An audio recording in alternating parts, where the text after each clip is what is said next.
ഗ്രീഷ്മയുടെ പ്രണയബന്ധങ്ങളെപ്പറ്റിയുള്ള വിവരങ്ങൾ നേരത്തെ പുറത്തു വന്നിരുന്നു. സൈനികനായ നാഗർകോവിൽ സ്വദേശിയുമായി വിവാഹം നിശ്ചയിച്ചതിന് ശേഷം രാത്രിയിൽ ഷാരോണിനെ വിളിക്കുകയും അതിനുശേഷം സൈനികനെ ഫോണിൽ വിളിച്ച് മണിക്കൂറുകൾ സംസാരിക്കുകയും ചെയ്യുമായിരുന്നു യുവതി.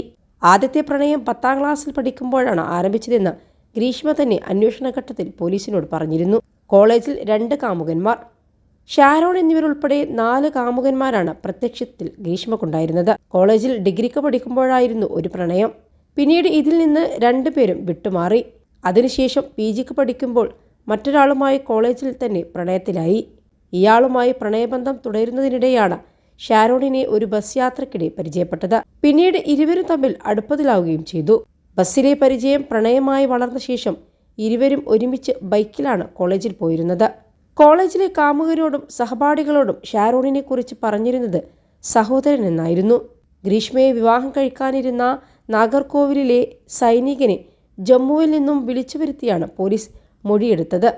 21 ലക്ഷത്തോളം സന്തുഷ്ടരായ ഉപഭോക്താക്കളും 2 ലക്ഷത്തോളം തിമിര ശസ്ത്രക്രിയകളും പൂർത്തിയാക്കിയ മലബാറിലെ ഏക കണ്ണാശുപത്രി Al Salama eye hospital, hospital road, Perinthalmanna.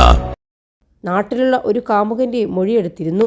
ഷാരോണിനോട് Greeshma ചെയ്ത കൊടും ക്രൂരതകളും ഇരുവരുടെയും പരിചയവും പിന്നീടുണ്ടായ അടുപ്പവും ഉൾപ്പെടെയുള്ള കാര്യങ്ങളും പിന്നീട് വിശദമായി പുറത്തു വന്നിരുന്നു.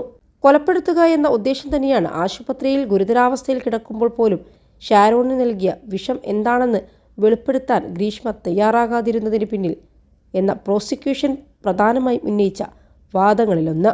പൈശാചിക മനസ്സിനുടമയെന്ന വാദം അംഗീകരിച്ചാണ് തൂക്കുകയറെന്ന പരമാവധി ശിക്ഷ തന്നെ 24-കാരിയായ ഗ്രീഷ്മക്ക് കോടതി വിധിച്ചത്.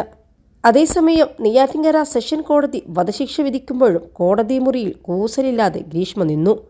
വിധി കേട്ടിട്ടും ഗ്രീഷ്മ ഒന്നും പ്രതികരിച്ചില്ല.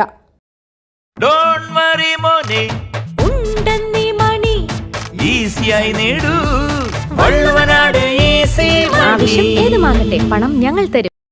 കുറ്റബോധമോ മരവിപ്പോ എന്തെന്ന് മനസ്സിലാക്കാൻ കഴിയാത്ത വിധം തികഞ്ഞ മൗനത്തിലായിരുന്നു ഗ്രീഷ്മ. വിധി കേട്ട് ഷാരോണിന്റെ അച്ഛനും അമ്മയും കോടതി മുറിയിൽ പൊട്ടിക്കരഞ്ഞു. നേരത്തെ ഷാരോണിന്റെ കുടുംബത്തെ ജഡ്ജി മുറിയിലേക്ക് വിളിപ്പിച്ചിരുന്നു. പിന്നാലെയാണ് വിധി കേൾക്കാനായി ഇരുവരെയും കോടതി മുറിയിലേക്ക് എത്തിച്ചത്. വീട്ടിലേക്ക് വിളിച്ചു വരുത്തി കാമുകൻ ഷാരോൺ രാജിനെ കീടനാശിനി കലർത്തിയ കഷായം കുടിപ്പിച്ച് കൊലപ്പെടുത്തിയ കേസിൽ കാമുകിയും 1ാം പ്രതിയുമായ ഗ്രീഷ്മക്ക് വധശിക്ഷയാണ് നെയ്യാറ്റിൻകര അഡീഷണൽ സെഷൻ കോടതി ശിക്ഷ വിധിച്ചത്. ഗ്രീഷ്മയുടെ അമ്മാവനും കേസിലെ 3ാം പ്രതിയുമായ നിർമ്മലകുമാരൻ നായർക്ക് 3 വർഷം തടവും വിധിച്ചു. കൊലപാതകത്തിൽ പ്രതികൾക്കുള്ള പങ്ക് വിവരിക്കുന്ന 586 പേജുള്ള വിധിയാണ് കോടതി പുറപ്പെടുവിച്ചത്. മരണക്കിടക്കയിലും ഷാരോൺ ഗ്രീഷ്മയെ സ്നേഹിച്ചിരുന്നു. ഗ്രീഷ്മ ശിക്ഷിക്കപ്പെടാൻ ഷാരോൺ ആഗ്രഹിച്ചിരുന്നില്ല.